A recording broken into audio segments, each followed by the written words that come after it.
اللهم صل على سيدنا ومولانا محمد صاحب التاج والمعراج والبراق والعلم، دافع البلاء والوباء والقحط والمرض والألم، اسمه مكتوب مرفوع مشفوع منقوش في اللوح والقلم، سيد العرب والعجم، جسمه مقدس موطر مطهر منور في البيت والحرم، شمس الضحى بدر الدجى صدر العلا نور الهدى كهف الورى مصباح الظلم، جميل الشيم شفيع الأمم صاحب الجود والكرم، والله عاصمه وجبريل خادمه والبراك مركبه والمعراج سفره، وفوق سدرة المنتهى مقامه وقاب قوسين مطلوبه والمطلوب مقصوده والمقصود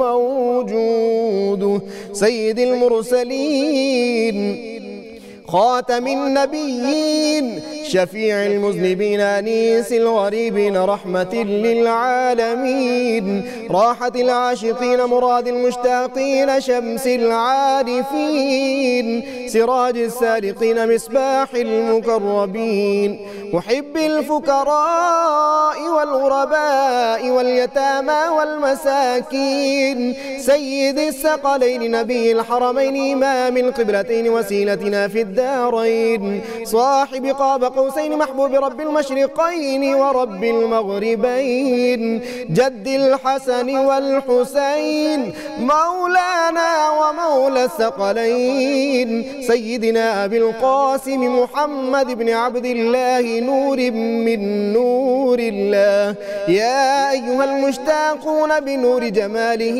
بلغ العلا بكماله، كشف الدجى بجماله حصنت جميع خصاله، صلوا عليه وآله وأصحابه وسلموا تسليما.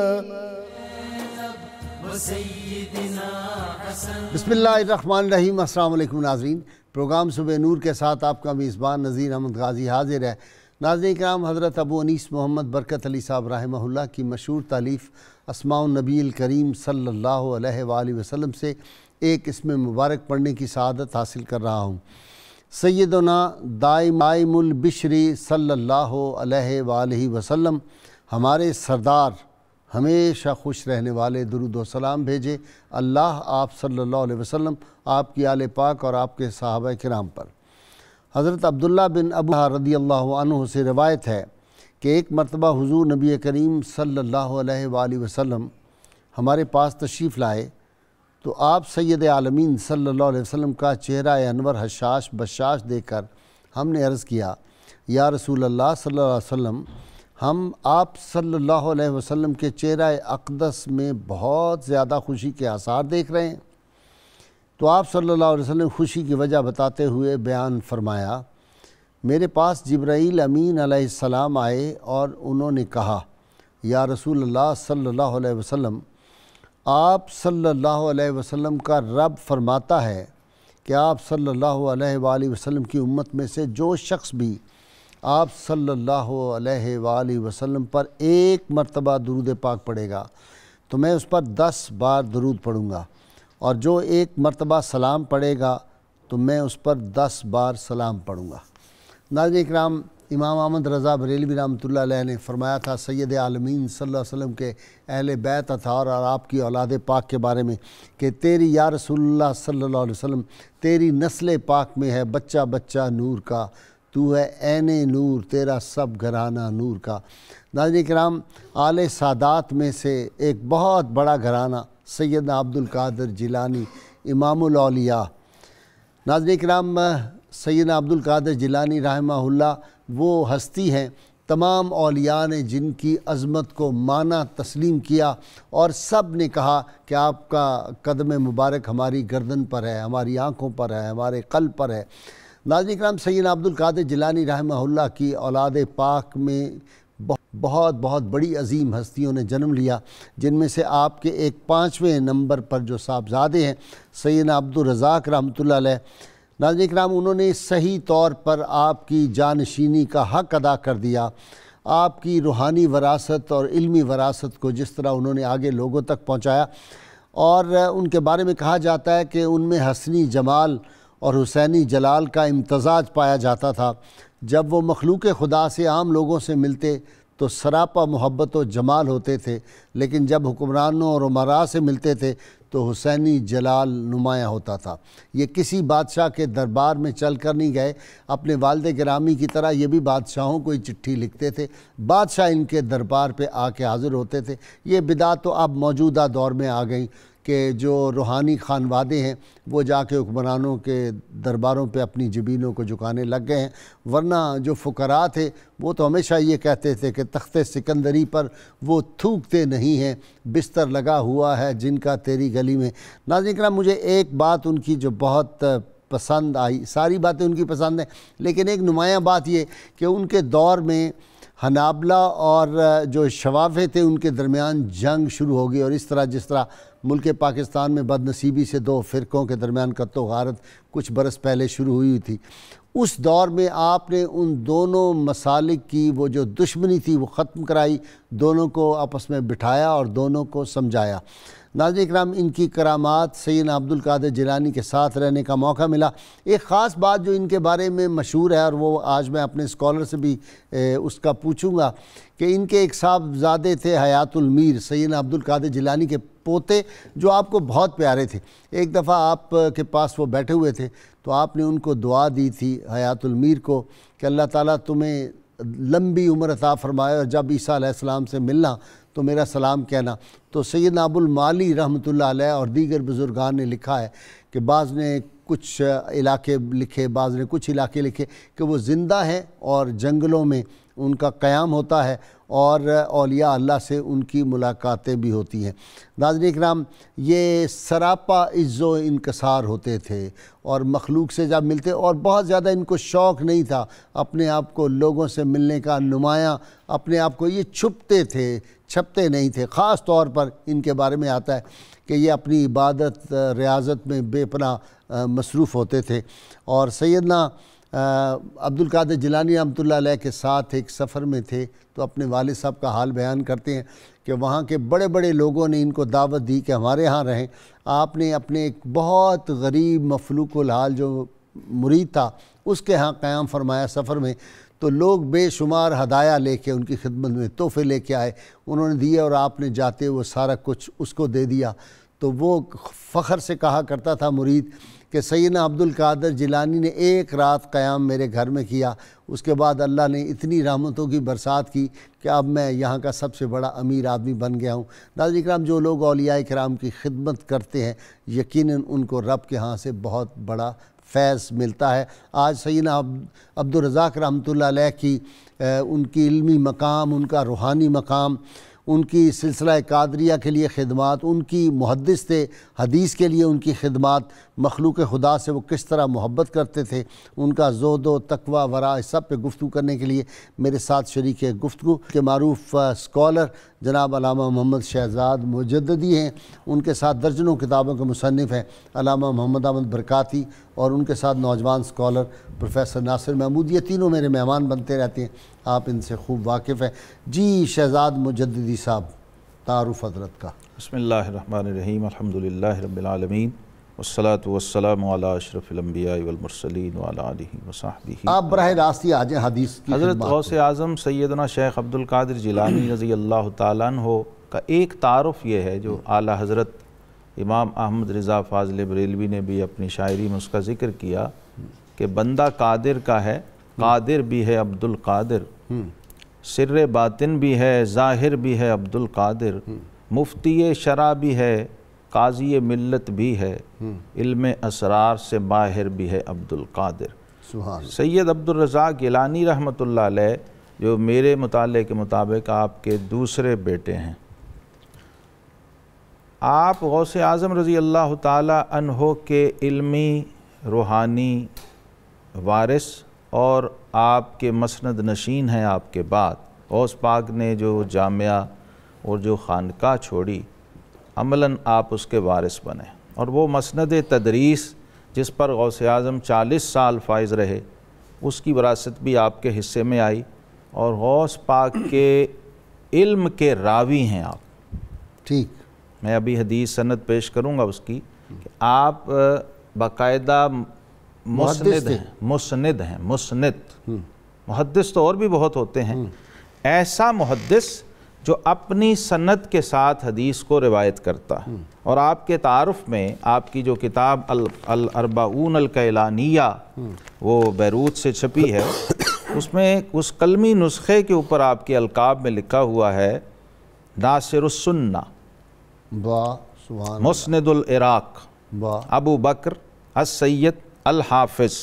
الحافظ سے مراد حافظ الحدیث، ٹھیک، اور حافظ الحدیث اسے کہتے ہیں جسے کم از کم 1,00,000 حدیث بالاسناد زبانی حفظ ہو اور یاد ہو۔ آپ حفاظ حدیث میں سے ہیں۔ عبد الرزاق بن سید عبد القادر الجیلانی رحمہم اللہ تعالی۔ حضور غوث پاک رضی اللہ تعالی عنہ کا ایک تعارف یہ ہے کہ آپ فقہ حنبلی کے اور فقہ شافعی کے عظیم مفتی اور عظیم محدث ہیں۔ آپ کے تعارف میں بھی ابن رجب حنبلی جیسا امام جو فقہ حنبلی کا بہت بڑا راوی بھی ہے، بہت بڑا مورخ بھی ہے، اور اپنی خود ایک اتھارٹی رکھتے ہیں۔ طبقات کے اندر انہوں نے سید عبد الرزاق گیلانی رحمۃ اللہ علیہ کے تعارف میں لکھا ہے کہ عبد الرزاق گیلانی کو اگرچہ فقہ حنبلی میں بھی بہت کمال حاصل ہے، معرفت میں بھی بہت بڑا مقام حاصل ہے، لیکن میرے نزدیک علم حدیث کے اندر ان کا درک اور ان کی دسترس وہ سارے علوم پہ بڑھی ہوئی ہے۔ آپ کے زمانے میں آپ کی وجہ شہرت اہل علم کے اندر یہی تھی کہ آپ عراق کے اندر، کیونکہ عراق ایسا ایک ایسا ملک ہے جس کے اندر اس زمانے میں بھی اور آج تک بھی ہمیشہ فقہ کا غلبہ رہا ہے۔ جب بھی وہاں کوئی محدث آیا ہے تو اس کو لوگوں نے بڑی حیرت سے بھی دیکھا ہے اور بڑی کشش محسوس کی اس کے اندر، جیسے علامہ ابن جوزی، اور اس کے فوراً بعد حضور غوث پاک رضی اللہ تعالیٰ عنہ۔ غوث پاک کے صاحبزادوں میں ان کا امتیاز و اختصاص یہ ہے کہ انہوں نے علم حدیث کی طرف بہت توجہ کی، اور اس کی آپ دلیل دیکھ لیں کہ علم حدیث میں ایک بہت بڑا نام ہے علامہ شمس الدین ذہبی کا، انہوں نے ان سے حدیث روایت کی ہے۔ سبحان اللہ۔ اور شمس الدین ذہبی نے تذکرۃ الحفاظ جو لکھا، محدثین حفاظ کا ذکر ہی ہے اس کے اندر کیا، اس میں وہ ایک جگہ پر لکھتے ہیں کہ مجھے سید عبد الرزاق گیلانی کی وجہ سے ایک حدیث ملی ہے جو حضرت ابو ہریرہ رضی اللہ تعالیٰ عنہ سے راوی ہے کہ حضرت صلی اللہ تعالیٰ علیہ وسلم نے فرمایا، اب اس حدیث کو شمس الدین ذہبی سید عبد الرزاق گیلانی کی سند سے روایت کر رہے ہیں کہ آپ صلی اللہ علیہ وسلم نے فرمایا کہ بندے سے سب سے پہلے نماز کا حساب لیا جائے گا، اگر وہ پوری نکلی تو اس کے باقی عمل قبول کر لیے جائیں گے، اور اگر وہ ناقص ہوئی تو اللہ تعالیٰ فرمائیں گے کہ فرشتوں دیکھو اگر اس کے پاس نوافل ہیں تو ان نوافل سے اس کی نماز کو پوری کر دو۔ امام ذہبی کہتے ہیں اس نقص سے نماز کی تعداد کا نقص بھی مراد ہے اور اس کی کیفیت اور حیات کا نقص بھی، دونوں مراد ہو سکتے ہیں۔ اللہ تعالیٰ اپنے فضل و کرم سے ان نوافل کو فرائض کے لیے جو کمی رہ گئی ہوگی اس کو پورا کر۔ پھر کہتے ہیں 30 سال تک سید عبد الرزاق گیلانی کا رب سے تعلق ایسا تھا، قاضی صاحب فرماتے ہیں کہ 30 سال تک آپ نے آسمان کی طرف نظر اٹھا کے نہیں دیکھا، شرم و حیا اور خشیت الہی کا غلبہ اس قدر ہوا۔ جی برکاتی صاحب۔ بسم اللہ الرحمن الرحیم۔ امام عبد الرزاق محدث، حافظ، ثقہ اور مرجع کثیر الخلق اور وارث علوم روحانیوں جسمانی حضرت غوث الورا، محدثین نے آپ کے حوالے سے بہت کچھ بیان کیا ہے، اور محدث جب کسی کے بارے میں بیان کرتے ہیں تو وہ بطور محدث ہی بیان کر رہے ہوتے ہیں، ٹھیک، باقی پہلو نہیں ڈسکس کر رہے، ان کے زیر غور زیادہ یہی ہوتا ہے۔ تو حضرت عبد الرزاق جو ہیں یہ 528 ہجری میں پیدا ہوئے اور 603 ہجری میں آپ کا وصال ہوا۔ ولادت والا دن پیر والا تھا اور وصال والا دن ہفتے والا تھا، تو تقریباً 75 برس کے قریب عمر مبارک۔ ہاں جی۔ تو امام عبد الرزاق جو ہیں ان کو یہ شرف حاصل ہے کہ کسی بھی اہم موقع پر حضور غوث پاک رضی اللہ عنہ ان کو اپنے پاس رکھا کرتے تھے۔ ان کے بڑے بھائی عبد الوہاب ان کو تحصیل علم کے لیے غوث پاک رضی اللہ عنہ نے بلاد عجم میں بھیجا تھا اور ان کو اپنے پاس رکھا تھا. تو یہ آپ کے لیے ایک بہت بڑے شرف کی بات ہے. ٹھیک. اور اسی لیے جب بھی کوئی بات ہوتی وہ آپ حضور غوث پاک رضی اللہ عنہ سے براہ راست پوچھا کرتے تھے. والد بھی تھے اور ان کے استاد بھی. اور اس کا فیض یہ ہوا کہ حضرت عبدالرزاق کے شاگردوں میں بڑے بڑے لوگ بھی شامل ہوئے. امام ابن قدامہ مقدسی، ضیاء مقدسی، بڑا نام ابن نجار، یہ سارے حضرت عبدالرزاق کے شاگرد ہیں. سبحان. اور ابن قدامہ کو تو یہ شرف حاصل رہا کہ وہ حضور غوث پاک رضی اللہ تعالیٰ عنہ کے آخری 39 دنوں کے بھی شاگرد ہیں. اچھا. اور پھر بعد میں ان کے بھی شاگرد بنے. ٹھیک. یعنی حضور غوث پاک رضی اللہ عنہ سے براہ راست بھی فیض لیا اور پھر ان سے بھی لیا بالواسطہ طور پر. امام عبدالرزاق رحمۃ اللہ علیہ آپ ایک مرتبہ مسجد میں موجود تھے تو حضور غوث پاک رضی اللہ تعالیٰ عنہ خطاب فرمانے لگے. تو آپ نے فرمایا بھی آج کا خطاب جو سامنے تم موجود ہو تمہارے لیے نہیں ہے بلکہ ان کے لیے ہے جو تمہیں دکھائی نہیں دیتے، ان دیکھی مخلوق ہے. آج میرا خطاب ان کے لیے. اچھا. تو جب آپ نے بیان کرنا شروع کیا کیفیت اور اس کے اندر وفور شوق اتنا لوگوں کا بڑھا اور وہ جو سن رہے تھے دفعتاً یہ ہوا کہ امام عبدالرزاق جو ہے جو ممبر کے پاس بیٹھے ہوئے تھے یعنی قربت خاص میں رہا کرتے تھے تو وہ غش کھا کے جا گرے، ہوش میں لایا گیا. تو بعد میں پوچھا گیا امام ابو زرعہ رضی اللہ عنہ انہوں نے پوچھا تھا، کہنے لگے بھی یہ آپ کو کیا ہوا ہے؟ غوث پاک رضی اللہ عنہ تسلی کے لیے اپنے ممبر سے نیچے اترے اور ان کے اوپر دست شفقت رکھا اور فرمایا کہ جو لوگ وہ سن رہے تھے تم بھی انہی میں سے ہو. اب یہ بات سب کو حیرت میں ڈال گئی. یہ غش کھا کے گرے ہوئے تھے، تسلی دی، اور یہ جملہ اس کا سیاق کیا ہے اور سباق کیا ہے، دونوں کو ملانا ہے.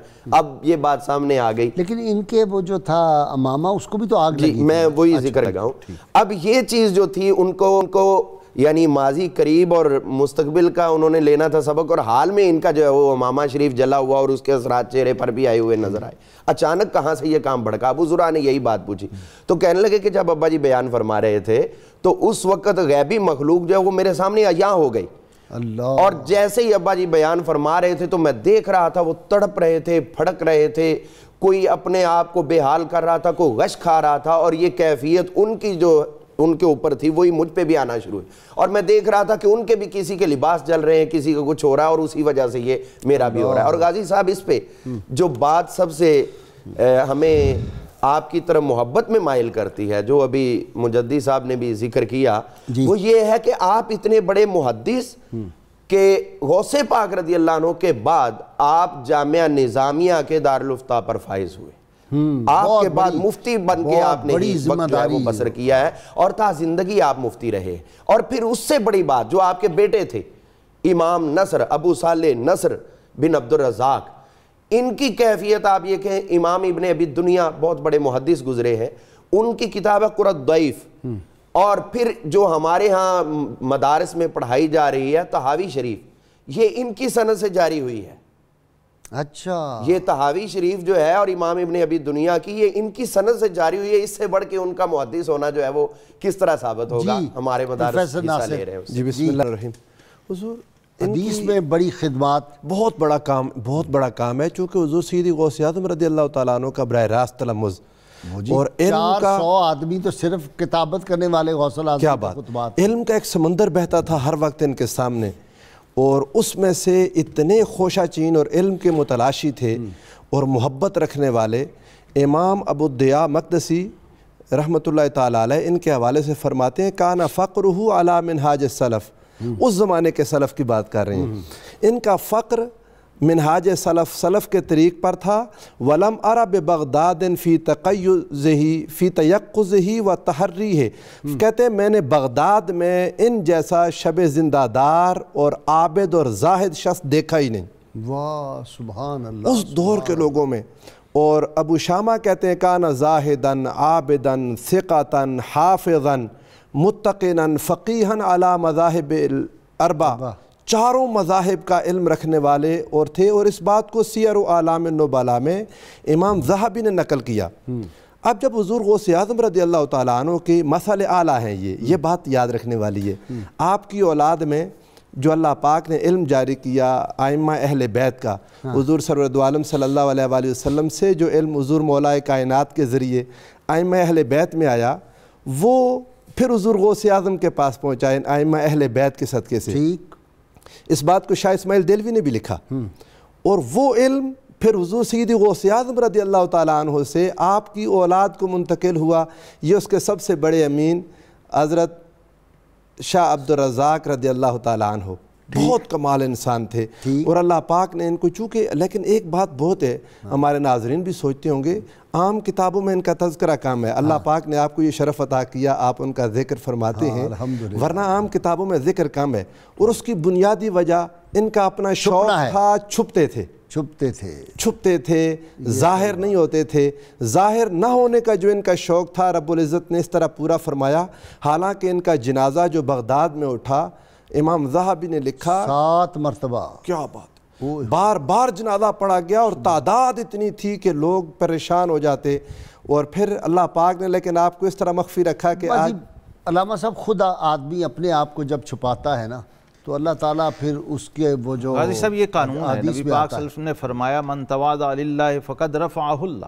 جو اللہ کے لیے, ایک ہے لوگوں کے لیے تواضع اختیار, وہ اور ہے من تواضع للہ, اللہ کی خاطر جو جھکتا ہے نا پھر اللہ اس کو بلند کر دیتا ہے. اور پھر اتنا بلند کرتا ہے کہ صرف اس کی ظاہری حیات تک نہیں.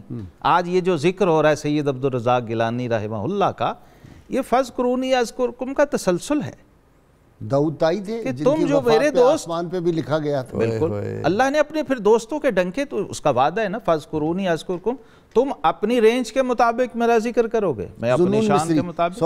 ذنون مصری کا اوپر لکھا گیا آسمانوں پر. بہت سارے بزرگوں کا ذکر سیدنا غریب نواز, خواجہ غریب نواز کا بھی یہی ہوا تھا, لکھا گیا. اور بہت سارے بزرگوں کا زندگی کے اندر ہی بشارتیں آ گئی. پھر اب یہ بدعت شروع ہوئی ہے, اب ہم بہت زیادہ ہوس ہمیں ہو گئی ہے. الٹ ہوتا ہے نا, جو خود کو چھپاتا ہے اللہ اسے اٹھاتا ہے, اور جو خود کو دکھانے کی کوشش کرتا ہے اس کو پھر اللہ تعالیٰ پیچھے ہٹا دیتا. وہ ظہیر الدین بابر تھا نا بادشاہ, وہ کہتا تھا بادشاہوں کی کیا زندگی ہے, موجیں تو یا فقیر کی ہیں شاعروں کی ہے.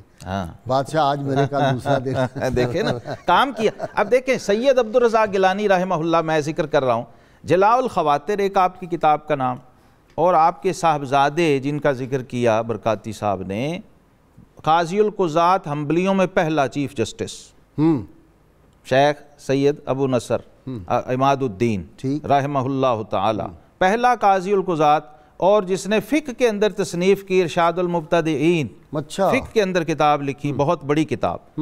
اب دیکھیں ایک طرف پروفیسر ناصر صاحب نے کہا چھپاتے تھے, غازی صاحب آپ کے احوال میں لکھا ہے کہ آپ اپنے وقت کے جامع الکمال مناظر بھی تھے. اچھا یہ بھی ان کی طبیعت کا قصہ تھا. فقیہ ہو, حنبلی ہو, مفتی ہو, چھپ کیسے سکتا ہے؟ تدریس کی ہے.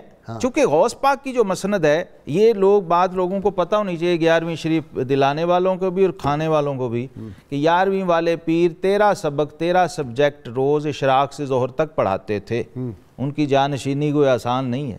اور سید عبد الرزاق گیلانی رحمہ اللہ نے اس مشن کو, اور آپ کے باقی صاحبزادہ, آپ ہی کی روایت ہے نا جو امام ابن نجار نے لکھی ہے. اب ابن نجار خود بہت بڑا نام ہے, اور وہ راوی ہے سید عبد الرزاق گیلانی کے, اور آپ کے شاگرد ہیں. اسی سے اندازہ کریں. وہ کہتے ہیں, آپ کی روایت ہے کہ میرے والد کو اللہ نے 49 بچے عطا کیے ہیں آپ کی اولاد میں. 13 بیٹے زندہ رہے اور 1 صاحبزادی زندہ رہی. ان 49 میں سے 14 بچے زندہ رہے ہیں غازی صاحب, باقی بچے فوت ہو جاتے تھے. اور یہی راوی ہیں سید عبد الرزاق گیلانی کہ میرے والد کا صبر اور استقامت دنیا دیکھ کے دنگ رہتی تھی, اور لوگ لرز جاتے تھے. واہ واہ واہ, اتنی اولاد اور اتنے بچے فوت ہوئے پے در پے یکے بعد دیگرے. اور صبر غوث اعظم رضی اللہ عنہ کا ایسا تھا کہ کبھی مجلس درس, کبھی مجلس حدیث اس کے لیے منقطع نہیں کی. اور دوسری طرف مقام یہ کہ کم بیزنی کہہ کہ مردوں کو زندہ کر رہے ہیں. صبر اور تسلیم. اس کو مولانا شیخ علی تھانوی نے لکھا ہے, آپ کو معلوم ہوگا. جی, حاجی امداد اللہ مہاجر مکی کے حوالے سے مولانا شیخ علی تھانوی جو دیوبندی فرقہ کے بہت بڑے شخصیت تھے, انہوں نے بھی اس بات کو کوٹ کیا ہے. جی انہوں نے تو یہ بھی, انہوں نے تو اور بھی بڑا کچھ لکھا ہے. میں عرض کر رہا تھا سید عبد الرزاق گیلانی رحمہ اللہ کے حوالے سے کہ آپ کی جو کتاب الاربعون الکیلانیہ جو میری نظر سے جب گزری, تو مجھے بھی اس وقت سچی بات ہے پتہ چلا کہ غوث پاک کی عملاً جو علمی وراثت ہے وہ ابھی بھی پڑی ہوئی ہے دنیا میں. اور میں نے وہ قلمی نسخہ جب دیکھا اور بیروت سے اس کا چھپا ہوا نسخہ دیکھا، غازی صاحب شیخ زہیر شاویش جو ہیں ناصر الدین البانی کے کلاس فیلو اور اس پائے کے آدمی، انہوں نے اس کو ایڈٹ کیا اس نسخے کو۔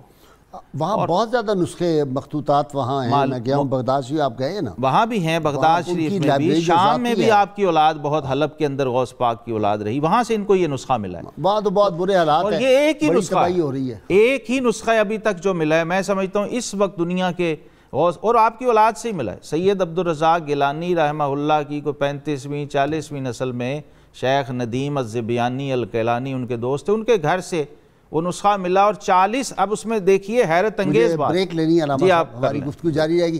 ناظرین کرام، آپ دیکھ رہے ہیں یہ پاک ہستیوں کا جب ذکر کرتے ہیں اور پھر سیدنا عبدالقادر جیلانی کے اولاد پاک کا، امام الاولیاء جو ہیں ان کا ذکر پاک جب آتا ہے تو اللہ کی رحمتوں کا نزول ہوتا ہے۔ ناظرین کرام، اور آج ہمیں ضرورت ہے اپنی نوجوان نسل کو یہ بتانے کی کہ ہمارے اسلاف میں کتنی بڑی شخصیات تھیں، اور بعض اوقات جو لوگ ہیں ان کو مایوسی ہو جاتی ہے آج کے بعد سجادہ نشینوں کو دیکھ کے، کہ ان کے علمی احوال دیکھ کے یا ان کے دیگر احوال سے لوگ جو ہیں وہ مایوس ہو جاتے ہیں۔ تو یہ بڑی ہستیاں جو ہیں ان کے واقعات جو ہیں ہماری قوم کے لیے ایک ان کو جلا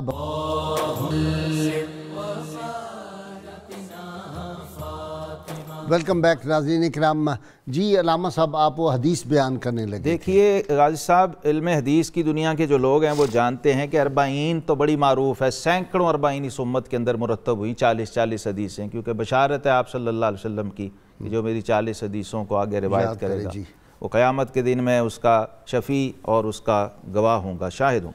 حضرت شیخ سید عبدالرزاق گیلانی رحمہ اللہ نے جو 40 مرتب کی ہے، 40 حدیثیں ہیں اور 40 شیوخ حدیث سے الگ الگ روایت، سبحان اللہ، یعنی ایک تو اس ایک کتاب نے بتا دیا کہ 40 محدثین سے تو آپ براہ راست حدیث روایت کر رہے ہیں۔ اب اس میں تقدم دیکھیے انہوں نے، کیونکہ یہ علمی دنیا ہے، اس میں عقیدت نہیں چلتی۔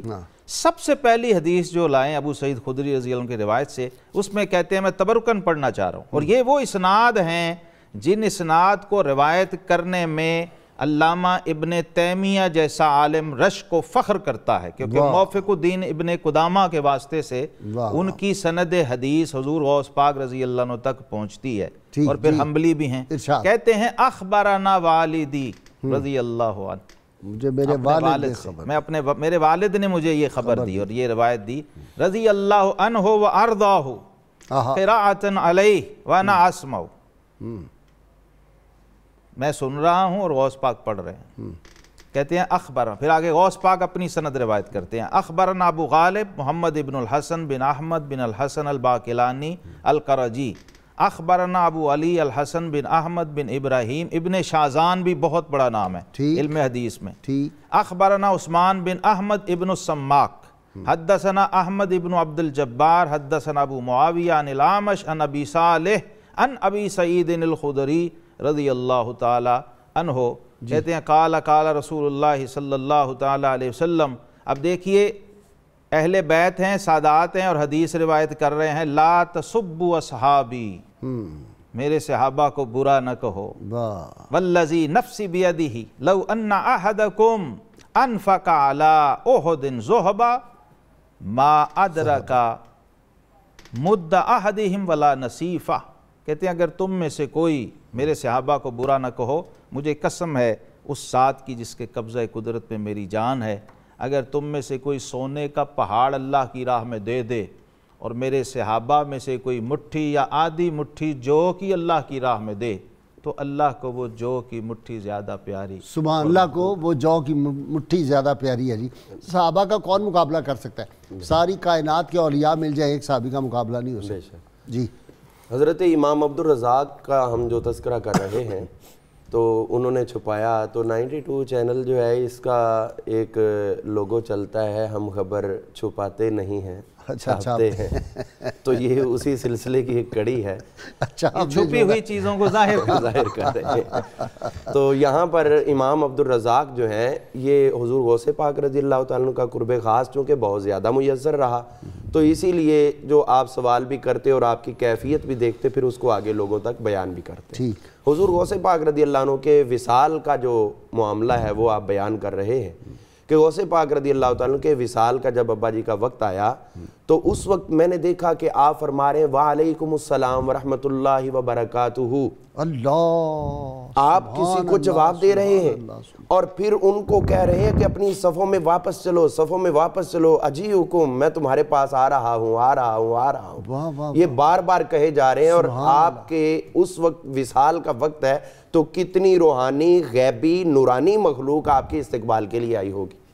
یہاں پر آپ کہتے ہیں، میں نے ابا جی سے عرض کیا ابا جی یہ وصال کا وقت ہے، اور یہ حوصلہ بھی تو دیکھیں نا کہ بیٹا اپنے باپ کے وصال پہ سوال کر رہا ہے اور باپ جواب دے رہے ہیں، اور اگر یہ نہ کیا ہوتا وہ غم میں اور اس طرح میں چلے جاتے تو ہم ایسی چیزوں سے محروم ہو جاتے۔ تو آپ کہتے ہیں میں نے عرض کیا ابا جی یہ آپ کے وصال کا وقت ہے تو آپ کو کیسا محسوس ہو رہا ہے؟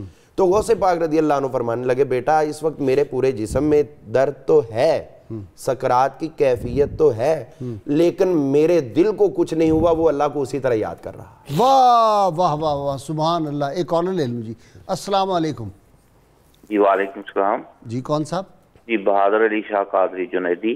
جی بہادر صاحب فرمائیے۔ جی حضور غوث پاک آپ کا اسم مبارک تو شیخ عبد القادر جیلانی ہے، تو آپ کو غوث پاک کے نام سے زیادہ پکارا جاتا ہے، اس کی کیا وجہ ہے؟ ٹھیک ہے جی، علامہ صاحب آپ ہی اس کا جواب پچھلی دفعہ آپ نے دیا تھا۔ ہاں جی، یہ سلسلہ تصوف میں، سلسلہ ولایت میں یہ ایک بہت بلند و بالا مرتبہ ہے جو پوری کائنات میں ایک ٹائم پہ ایک ہی ہوتا ہے، اور جب تمام وہ شان والے اولیاء جمع ہوں تو پھر ایک غوث اعظم بنتے ہیں۔ ٹھیک ہے، نہیں ان کی مراد ہے غوث کیوں کہتے ہیں؟ ہاں جی، غوث جو ہے وہ اس پہ ہم مددگار کے معنوں میں آپ نے بہت اعلیٰ پروگرام ہم نے جو کیا تھا، میرے خیال ہے علامہ شہزاد مجدی بھی تھے، بہت تفصیل سے ہم نے 2 گھنٹے کا پروگرام کیا ہوا ہے۔ بہرحال صرف ایک فکر صرف اس میں یہ ہے کہ غوث کہنے میں حرج نہیں ہے کوئی۔ ہاں جی، اور ان کو حاجی امداد اللہ مہاجر مکی اور مولانا اشرف علی تھانوی غوث یہ تمام لوگ ان کو تسلیم کرتے رہے ہیں، اور ان کی کتابوں میں اب بھی لکھا ہوا ہے، اب بھی چھپ رہا ہے، چھپا ہوا نہیں ہے، چھپ رہا ہے۔ غوث جو ہے یہ درجہ ہے جو من جانب اللہ ودیت ہوتا ہے، اور یہ امام ابن حجر مکی رحمۃ اللہ علیہ نے جو اس پہ فتاوی حدیثیہ میں لکھا ہوا ہے وہ یہ آپ نے جو درجات بنائے ہیں کہ پہلے اوتاد ہے، نجبا ہے، نوکبا ہے، اور اس کے بعد ابدال ہیں، اور ان تمام کے اوپر درجہ فائق جو ہے وہ غوث کا ہے۔ اب یہ ایک لقب ہے، اور شریعت میں کیا ہے اس کے لیے بہت سارے دلائل کثیرہ جو ہے وہ موجود ہیں، غوث کہنے میں کوئی حرج نہیں ہے، اصل وہ یہ ایک رینک ہے، لوگ اس کو، اور یہ ایسا رینک ہے جو اپنے اندر ذاتی اثرات بھی رکھتا ہے اور روحانی اثرات بھی رکھتا ہے، اور روحانی قوتیں بھی رکھتا ہے۔ جی آگے چلیں، اور اس میں جو ہے وہ میں عرض کر رہا اپنے ٹاپک پہ آ جائیں۔ جی، امام عبد الرزاق رضی اللہ تعالیٰ عنہ، آپ نے جو غوث پاک رضی اللہ عنہ کی خدمت میں عرض کیا ابا جی یہ تصوف جو ہم اختیار کر رہے ہیں اس کو اختیار کرنے کا کوئی ہمیں طریقہ عطا فرمائے۔ فرمایا بیٹا جب تک 8 چیزیں تم میں نہیں ہوں گی تب تک تم تصوف حاصل نہیں کر سکتے۔ اچھا، اور یہ چیزیں دیکھنی چاہیے کہ ہم لوگوں میں اگر موجود ہیں، ان کا ایک شائبہ بھی آ جائے تو بھی میں سمجھتا ہوں بہت بڑی بات ہے، وگرنہ لوگ اس کا جو ہے وہ صرف نام استعمال کرتے ہیں۔ آپ فرماتے ہیں کہ حضرت سیدنا ابراہیم علیہ السلام جیسی سخاوت ہونی چاہیے، اچھا، کہ یعنی صوفی کو ہر وقت سب کچھ قربان کرنے پہ تیار رہنا چاہیے۔ ٹھیک، اس کے بعد جو ہے غوث اعظم فرماتے ہیں میرے ہاتھوں میں سوراخ ہے، جب آتا ہے مال کوئی ٹھہرتی نہیں، سب لوگوں میں تقسیم کر دیتے ہیں۔ تو اسی طرح آپ فرماتے ہیں کہ بیٹا دوسرا اس سلسلے میں یہ ہے کہ تم میں صبر ایوب بھی ہونا چاہیے۔ واہ، اللہ تعالیٰ کے در پہ پڑھ رہو، اور پھر جب تک مراد نہ ملے تب تک تم وہیں رہو، تمہیں کسی اور کا کوئی خیال نہ آئے۔ سبحان، تمہارے دل میں مناجات زکریا بھی ہونی چاہیے، کوئی مصائب علام آئیں تم صبر کرو۔ بالکل، مناجات زکریا علیہ السلام بھی ہونی چاہیے، اللہ کے حضور تم مسلسل التجائیں کرتے رہو، دعائیں کرتے رہو۔ تمہیں ہر وقت سفر یحییٰ کے لیے بھی تیار رہنا چاہیے کہ حضرت یحییٰ علیہ السلام جیسے تم جو سیرو فی الارض کے اوپر عملی طور پر کاربند رہو۔ پھر فرمایا کہ لباس موسیٰ بھی چاہیے، صوف کا، جو مطلب ہے زرق برق نہ ہو، بلکہ تم اس کو اپنے اوپر اس طرح رکھو کہ جو کمزور لباس ہے وہ آدمی کے دل کو پائی مردہ کرتا ہے، اور یہی جو دل ہے یہ اللہ تعالیٰ کی طرف راغب ہوتے ہیں۔ پھر فرمایا کہ تمہیں سیاحت عیسیٰ کے لیے بھی تیار رہنا چاہیے۔ اچھا، کہ حضرت عیسیٰ علیہ السلام جو سیاحت فرماتے تھے، ایک آپ کے پاس گھر تھا اور تھوڑا سا معمولی سامان وہ تھا، جہاں رات پڑی دن ہوا آپ اپنا وہی کام کر رات پڑی کھلے آسمان کے نیچے، اور ایک دن تو تکیہ بھی نکال دیا، کھلے آسمان کے نیچے وہیں پہ لیٹ گئے، آرام کر لیا۔ اب یہ تصوف کا، اور پھر فرمایا کہ فقر مصطفیٰ کے لیے تیار رہنا چاہیے۔ حضور صلی اللہ علیہ وسلم کا الفقر و فخری، اس کے اوپر تیار رہنا چاہیے۔ یہ 8 چیزیں، فقر اختیاری، اختیاری، وہ اضطراری نہیں، اختیاری۔ تو یہ آپ یہی فرما رہے ہیں کہ جب تک تم یہ 8 چیزیں اختیار نہیں کرو گے تب تک تم تصوف کے اندر داخل بھی نہیں ہو سکتے۔ اب جو لوگ اتنے ہم دیکھتے ہیں اشتہارات پہ بڑے بڑے القاب اور تاج الصوفیہ اور پتہ نہیں کیا کیا لکھ دیتے ہیں، کیا ان 8 چیزوں میں سے ان کے اندر کسی ایک کا شائبہ بھی نظر آتا ہے؟ اور یہ غوث پاک رضی اللہ تعالیٰ عنہ تربیت فرما رہے ہیں اپنی اولاد کی، اپنے بیٹے امام عبد الرزاق کی۔ اور امام عبد الرزاق رضی اللہ تعالیٰ عنہ وہ اسی سلسلہ میں عظیم المرتبت ہستی ہیں کہ اپنے بیٹے کی تربیت ایسی کی کہ ان کا بیٹا جو ہے وہ ولی عہد کو جا کے درس حدیث مسلم دیا کرتا تھا، ہر جمعے کے دن وہاں جا کر ان کو حدیث پڑھاتے تھے۔ اور یہ وہ تھے بادشاہ جو علم حدیث علم تصوف حاصل کرنے کے لیے بڑوں بڑوں کے سامنے زانوِ تلمس طے کرتے تھے۔ آج کے بادشاہوں کا ماحول کیا ہے اور تب کے بادشاہوں کا؟ آپ کے بادشاہوں کا آج جو اپنے آپ کو درویش کہتے ہیں وہ وہاں سے جاتے ہیں لینڈ کروزریں لینے کے لیے، وہاں جا کے ٹیبل کے نیچے سے پیسے لینے کے لیے چلے جاتے ہیں، اپنی دنیاوی اغراض کے لیے جاتے ہیں، بربادی تو ہو گئی۔ اب دینے والے بھی ویسے، لینے والے بھی ویسے۔ ایک بات اچانک آج آپ کی برکت سے ذہن میں ابھی اس وقت آئی ہے، ایک بہت بڑا ایک فتنہ یہ بھی ہے،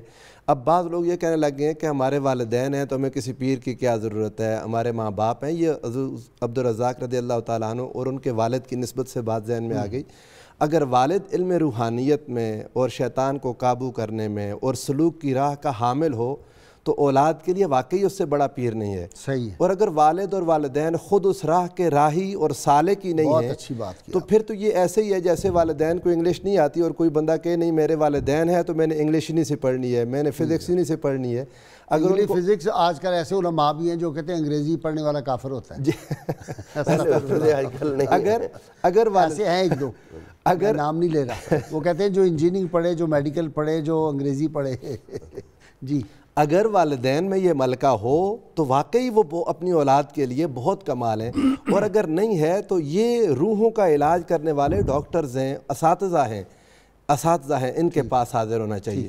حضور سیدنا عبد الرزاق رضی اللہ تعالیٰ عنہ کے حوالے سے یہ بات کہ واقعی وہ مسند ہیں، ان کی سند آگے بیان کی جاتی ہے۔ یہاں پر ان کی ایک حدیث پاک برکت کے لیے آپ کے سامنے رکھوں گا، اور کمال ہے نصیحت کے لیے بھی، موعظت کے لیے بھی اور آگے عمل کے لیے بھی۔ اس حدیث کو علامہ المقدسی حنبلی نے الاحادیث المختارہ میں لکھا، ٹھیک، اور وہ بیان فرماتے ہیں اخبرنا الامام ابو بکر عبد الرزاق بن عبد القادر بن ابی صالح الجیلی رضی اللہ تعالیٰ عنہ، ان کا نام اس احترام سے لکھ کے آگے وہ سند ہے پوری۔ حضرت سعد بن ابی وقاص رضی اللہ تعالیٰ عنہ سے روایت کہ وہ اپنا ادھار کسی شخص سے لینے کے لیے آئے تو انہوں نے وہاں پر حضور علیہ الصلوۃ والسلام کی یہ حدیث روایت کی جس کو امام عبد الرزاق یہ بیان کرتے ہیں، حضور تاج الدین رضی اللہ تعالیٰ عنہ فرمایا کہ حضور علیہ الصلوۃ والسلام سے میں نے سنا، آقا نے فرمایا لو ان رجلا قتل فی سبیل اللہ ثم احیا ثم قتل ثم احیا ثم قتل ثم احیا، اگر کوئی شخص اللہ کی راہ میں قتل کر دیا جائے، شہید کیا جائے، پھر زندہ ہو، پھر شہید، پھر زندہ، 3 بار فرمایا مگر لم يدخل الجنت حتی یقضی دینہ، فرمایا جنت میں نہیں جائے گا جب تک اس کا ادھار ادا نہ کر دیا جائے۔ یہ بات بھی قابل غور ہے آج کے معاشرے میں کہ ہم لے لیتے ہیں اور پھر وہ قرض حسنہ لے لیا اور بعد میں ہنسنا شروع کر دیا جب اس نے مانگا۔ قرض حسنہ کا یہی مطلب ویسے صحیح ہے، جب کسی نے ویسے تو پہلے تو قرض حسنہ کا مطلب یہی تھا کہ جب کوئی مانگے تو ہنس کے دکھا دو، لیکن اب تو جو قرض لے لیتے ہیں وہ واپس کرنے کا نام ہی نہیں ہے۔ بینکوں سے یہ بڑے بڑے جتنے سیاستدان ہیں جس طرح فرمایا بار بار اللہ کی راہ میں شہید ہو پھر زندہ ہو لیکن جنت میں نہیں جائے گا جب تک اس کا قرض ادا نہ کر دیا جائے۔ یہ اب حضور غوث اعظم رضی اللہ تعالیٰ عنہ کی تعلیمات۔ اور ایک بات اور حضور یہ بات بھی آج کے پروگرام میں کہہ دینی بہت ضروری ہے، بعض میں نے دیکھا لوگوں نے یہ جو بھی سوال بھی آیا تھا ہمارے ناظر کا کہ غوث اعظم کا مطلب ہے سب سے بڑا مدد کرنے والا، اور وہ تو یقیناً اللہ کی ذات ہے تو پھر غوث اعظم کیوں کہتے ہیں؟ یہ الفاظ سے دھوکہ دینے والی بات ہے، ورنہ صدیق اکبر حضرت ابوبکر رضی اللہ تعالیٰ عنہ کا لقب ہے سب سے بڑا سچا، اور قرآن کہتا ہے وَمَنْ أَصْدَقُ مِنَ اللَّهِ قِيلًا، اللہ سے بڑا سچا ہے ہی کوئی نہیں، تو حضور نے حضرت ابوبکر کو کیوں کہہ دیا؟ یہ بات کہتے ہیں فلاں مصور کی بنائی، اللہ کہتا ہے هُوَ الَّذِي يُصَوِّرُكُمْ فِي الْأَرْحَامِ كَيْفَ يَشَاءُ۔ اور یہ دیکھیں یہ بات سمجھنے والی ہے کہ اگر وہ صدیق اکبر یہ مجازی معنوں میں ہے، ان کو سمجھنا چاہیے، وہ صحابہ میں ہیں، یہ اولیاء میں ہیں، اللہ کے ساتھ کسی کا مقابلہ نہیں، استغفر اللہ، اللہ کی تو اس سے مراد یہ جی وہ حدیث پاک ہے نا کہ بندہ نفل پڑھ کے میرے قریب ہو جاتا ہے تو میں پھر اس کے ہاتھ بن جاتا ہوں۔ اقبال نے کہا خدائے لم یزل کا دستے قدرت تو، زبان تو اقبال، ہے، کیا بات ہے، یقین سبحان پیدا کر ہے، غافل کے مغلوب گمان تو ہے، یہ وہ والی بات ہے۔ آج کے سوال کا وقت ہو گیا جی۔ ناظرین کرام، ہم ہر روز آپ سے سوال پوچھتے ہیں، جو صحیح جواب دیں ان کو کسان آئل کی جانب سے ہم گفٹ پیش کرتے ہیں۔ آج کا سوال حضرت شیخ عبدالرزاق گیلانی رضی اللہ عنہ کا مزار اقدس کہاں ہے؟ گزشتہ سوال جو ہم نے آپ سے پوچھا تھا، سورۃ التین کی آیات کی تعداد 8 ہے۔ درست جواب جنہوں نے سب سے پہلے دیا، خوش نصیب حضرات کے نام: محمد ارشاد فوٹ عباس، عابد بلوچ صادق آباد، محمد طارق پاک پتن، محمد اقبال انصاری کراچی، محمد احسان لاہور، محمد کامران راول پنڈی، حافظ نصیر احمد چنیوٹ، ممتاز حسین جنگ، محمد عویس سیالکوٹ، محمد عظیم کوٹلی آزاد کشمیر، سید تصدق حسین شاہ لیا، سہرش جاوید فیصل آباد۔ آپ سب کو انشاءاللہ آپ کے گفٹ پہنچا دیے جائیں گے۔ جی علامہ شہزاد مجدی۔ قاضی صاحب اب دیکھیے یہ ماحول ہے، 13 بیٹے ہیں، کیسی تربیت کی غوث پاک نے اپنے بچوں کی؟ یہ سید کہا کہ تم عبدالوہاب، پیرانے پیر کے بیٹے ہو، نذرانے لو، گدی پہ بیٹھو اور موج کرو۔ چونکہ خود اس کٹھالی میں سے، اس سنگلاخ رستے سے ریاضت و مجاہدے کے گزر کے آئے تھے۔ درست العلم حتی صرت قطباً بنلت السعد من مولا الموالی۔ یہ سمجھنے کی بات ہے کہ ان میں اور باقی محدثوں مسندوں میں فرق کیا کریں گے ہم؟ بھئی حدیث تو اور بھی دنیا روایت کر رہی ہے۔ یہی ابن جوزی نے کہا تھا، جب اس کے شاگرد نے کہا، جو غوث پاک کا مرید تھا نا، کہا میرے پیر کی محفل میں چلو، کیونکہ تیرا پیر کیا کرتا ہے؟ ان کا وہ قرآن پڑھتا ہے، قرآن کی تفسیر سناتا ہے، ان کا وہ تو ہم بھی سناتے ہیں، ہماری ساری عمر گزر گئی، یہ کون سی نئی بات ہے؟ اب وہاں جا کے جب بیٹھے اور دیکھا فرق کہ کال کے بعد پھر حال آتا ہے، اور حال کے بعد پھر لوگوں کی کیفیات تبدیل ہوتی ہیں، جذب و حال، کپڑے محفل ہوتا ہے، اور ابن جوزی بھی اسی میں لوٹ پوٹ ہو گئے، جبہ پھاڑ دیا۔ اس تربیت میں حضور غوث پاک نے ایک بیٹا پاس رکھا بڑوں میں سے، اور ایک کو باہر مصر بھیجا، جاؤ پڑھ کے آؤ۔ جب وہ پڑھ کے آئے نا تو اس وقت کی وہ ہائر ایجوکیشن تھی اور باہر کی، تو انہوں نے کہا ابا جان اجازت ہو تو آج میں نا جمعے کا خطبہ دے دوں آپ سے پہلے غوث پاک کو۔ آپ تیاری فرما رہے تھے، کہا ٹھیک ہے تم جلدی جاؤ میں بھی آ رہا ہوں۔ اب وہ بیٹھے ممبر پہ جا کے اور خوب علم و فضل کے دریا بہائے، لیکن مجمع ٹس سے مس نہیں۔ اور پھر غوث پاک تشریف لائے اور ممبر پہ بیٹھے، خطبہ پڑھا اور فرمایا بھی رات عبدالوہاب کی ماں نے انڈے فرائی کیے تھے اور دیوار پہ رکھے تھے، بلی آئی اس نے پنجہ مارا اور گرا دی، مجمع لوٹ پوٹ ہو گیا۔ اب گھر آئے تو بیٹا حیران پریشان کہ ابا جی یہ کیا بات ہے؟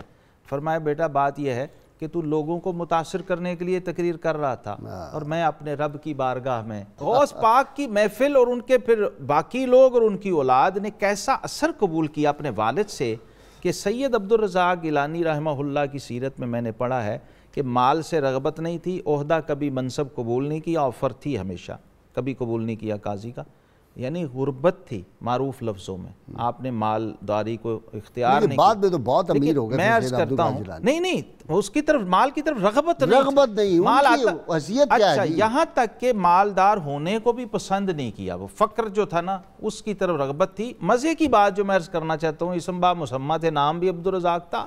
کتابیں یہ بتاتی ہیں، سیرت نگار لکھتے ہیں کہ آپ فقر میں بھی بہت سخی تھے۔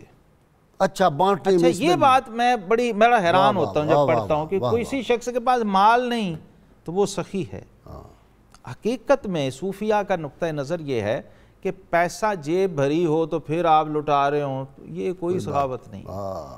مزہ یہ ہے کہ وہ جو قرآن نے کہا ہے نا کہ اپنے اوپر دوسرے کو ترجیح دے کے سخاوت کرنا، مائی رابعہ بصریہ، ہاں مال کی کثرت نہیں ہے، یہاں کتے بھی بصرے کے یہی کرتے ہیں، کثرت نہیں ہے مال کی، لیکن سخاوت ہو رہی ہے۔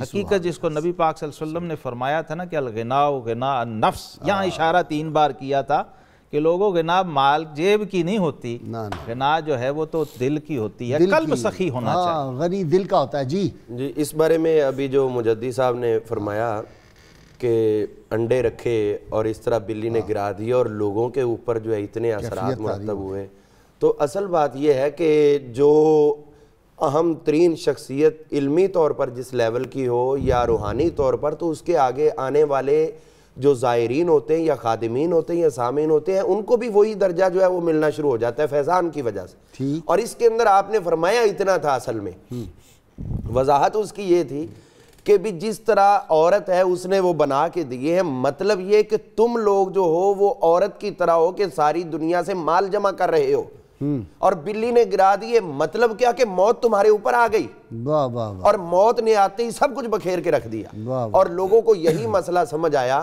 کہ بھی زندگی ناپائیدار ہے، اس کے اندر ہم جو کچھ حاصل کر سکیں آخرت کے لیے وہ حاصل کرنا۔ دوسرا آپ نے فرمایا نا کہ بیٹا تم نے اپنی ذات کے لیے گفتگو کی، لوگوں پہ اثرات ہی ہوئے، میں نے رب کے لیے گفتگو کی۔ یہاں اصل مطلب یہ ہے کہ للہیت اور اللہ تعالیٰ کے لیے اور اخلاص نیت جو ہے اس کا وہ درجہ ہونا چاہیے۔ وہ درجہ آج بھی ہمارے جو اثرات مرتب نہیں ہوتے اس کی ریزن کیا ہے کہ ہم جو ہے وہ اس نیت کا وہ جو اخلاص ہوتا ہے وہ ہم جو ہے لیک کر رہے ہیں، اس کی وجہ سے پھر نہیں ہوتا، ورنہ تو اللہ کے فضل و کرم سے دین اسلام تو وہی ہے۔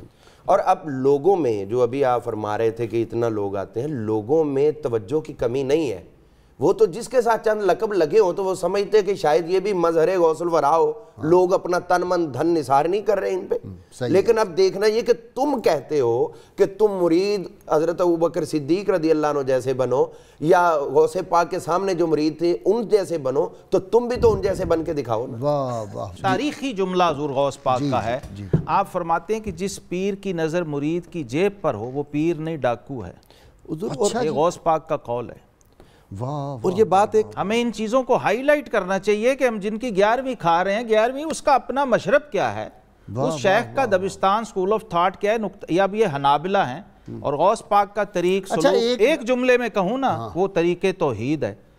13 بیٹے کھڑے تھے وفات کے وقت، کہا حضور نصیحت، فرمایا علیکم بالتوحید، علیکم بالتوحید، علیکم بالتوحید۔ ایسا تعلق باللہ جب تک ہوگا نہیں یہ کیفیت کیسے پیدا ہوگا؟ جب یہ فرما دیں کہ ساری دنیا تجھے نفع پہنچانا چاہے، اللہ نہ چاہے تو نہیں پہنچا سکتا، ساری دنیا نقصان پہنچانا چاہے تو یہ حدیث پاک کی روح ہے۔ اب اس سے بڑی جو توحید ہے اور کیا کیا امپلیمنٹیشن کی ہے غوث پاک نے، دکھائی ہے قرآن اور حدیث کی لوگوں کو، عملاً مظاہرہ اپنے اوپر بھی اور اپنے حاضرین اور مریدین کے ساتھ۔ ہم سے رہ نہ جائے، حضور تاج الدین شیخ عبدالرزاق رضی اللہ تعالیٰ عنہ کو اللہ پاک نے وہ مقام دیا، اور آپ کے چھوٹے بھائی شیخ عبدالعزیز رضی اللہ تعالیٰ عنہ، ان کی اولاد ہی آج تک جو نقیب الاشراف مقرر ہوتے ہیں انہی کی اولاد میں سے ہیں، ہمیشہ سے نقیب الاشراف بنتے رہے۔ ہمارے یہاں لاہور میں حضور سیدنا طاہر علاء الدین قادری رحمۃ اللہ تعالیٰ علیہ کا مزار ہے، انہی کی اولاد سے ہیں، اور یہ علوم غوث اعظم کے ایسے وارث ہیں۔ اگر اس طرح یہ بھی دھیان نہیں کرنا چاہیے، بعض لوگ نقیب الاشراف ایسے لکھنا شروع کر دیتے ہیں ہر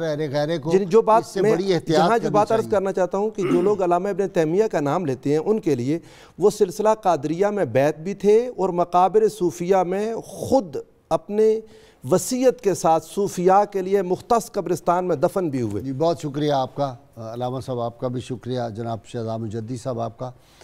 ناظرین کرام، کتاب الشفا سے بلڈ پریشر کا روحانی علاج، سورہ یونس کی آیت نمبر 57 اور 60، 57 تا 60، 57 سے 60 تک، یہ آیت نمبر 57 60 دن تک روزانہ 7 مرتبہ پڑھ کر پانی پر دم کر کے صبح دوپہر اور شام مریض کو پلانے سے اس مریض کو بیماری سے شفا مل جاتی ہے۔ شرط یہ ہے کم از کم 11 مرتبہ کوئی بھی درود پاک جو آپ کو آتا ہو وہ ضرور پڑھیں۔ سیدنا شیخ عبدالقادر جیلانی رحمہ اللہ فرماتے ہیں، زندگی کا دروازہ جب تک کھلا ہے غنیمت جانو، کیونکہ وہ جلد ہی بند کیا جائے گا، اور نیکی کے کاموں میں جب تک تمہیں قدرت ہو اس کی طرف قدم بڑھاتے رہو۔ ناظرین کرام، اللہ کریم سے دعا ہے اللہ تعالی ہمیں حضور رحمت امین صلی اللہ علیہ وآلہ وسلم کی غیر مشروط محبت اور لامحدود وفاداری نصیب فرمائے، چونکہ یہی جوہر ایمان ہے۔ اور آج ہمارے سارے جو مصائب آلام اور ہمیں شکایات ہیں اپنے دینی رہنماؤں سے، اس کی وجہ ہم خود ہیں عوام، کہ ہماری غیر مشروط محبت اور لامحدود وفاداری لیڈروں سے ہو گئی، پیروں سے ہو گئی، رہنماؤں سے ہو گئی، اس کی وجہ سے پھر بعد میں پریشانی آتی، شکایات کرتے۔ اس لیے شروع سے ہی اپنی نگاہوں کا مرکز و محور، اپنی غیر مشروط محبت، لامحدود وفاداری صرف اور صرف اللہ کے محبوب صلی اللہ علیہ وسلم سے رکھ لیں۔ ناظرین کرام، وہ نعرہ ہم نہیں بھول سکتے، وہ روز لگانا ہے آپ نے۔ مجھے اتنے میسیجز آتے ہیں کہ میں آپ کو بیان نہیں کر سکتا، ملک بیرون ملک سے لوگ اتنے خوش ہوتے ہیں اس بات سے، اور وہ کہتے ہیں جی یہ نعرہ آپ نے بھولنا نہیں ہے، انشاءاللہ تعالیٰ یہ نعرہ میں بھولوں گا نہیں، یہ نعرہ لگتا رہے گا۔ پاکستان کے اندرونی بیرونی دشمنوں کو مجھے معلوم ہے کہ کتنی تکلیف پہنچتی ہے، شیخ مجیب الرحمان کی فکر کے لوگوں کو بہت تکلیف پہنچ رہی ہے، لیکن ہم سب کچھ جو ہیں پاکستان کی وجہ سے ہیں۔ یہ خطہ ارض جو ہے یہ محمد عربی صلی اللہ علیہ وسلم کے نالین پاک کے تصدق حاصل ہوا تھا، اور یہ تبھی تک قائم رہے گا جب رسول اللہ کی ناموس کے لیے ہم ڈٹے رہیں گے۔ تیار ہو جائیے میرے تینوں مہمان، میرے ناظرین سامعین، سب نعرہ لگانے کے لیے۔ پاکستان کا مطلب کیا؟ لا الہ الا اللہ محمد الرسول اللہ۔